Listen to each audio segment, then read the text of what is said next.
voltants del circuit Barcelona-Catalunya. Avui provem la Honda Integra 7,5, en canvi seqüencial, un scooter amb esperit de R.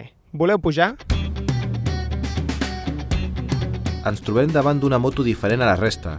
A primer cop d'ull semblaria un maxi-scooter, però a mida que vas recorrent quilòmetres te n'adones que és una moto de veritat.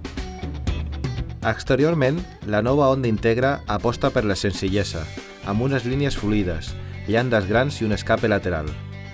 El seient és còmode i ample, i la part posterior és còmoda pel passatger. El quadre de comandament és digital, amb tot el necessari a un cop d'ull.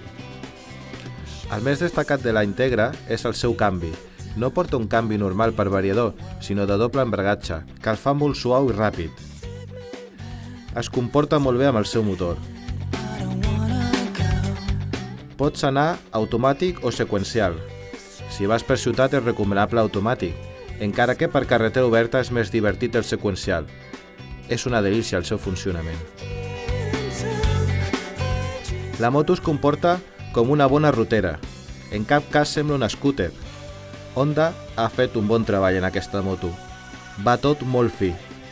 Entra suau a les corbes com si anessis en un rail. El seu motor és progressiu, però es nota amb força. Té una gran maniobrabilitat, a pesar del seu tamany. Creiem que el seu hàbitat és el dia a dia, per anar a la feina, i et permet sortir el cap de setmana amb els amics i plantar cara a algun anàquet.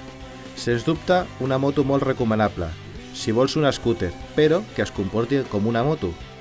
El millor de tot, el seu preu. 8.999 euros i amb ABS. Es nota el bon saber fer de la marca de l'ala daurada.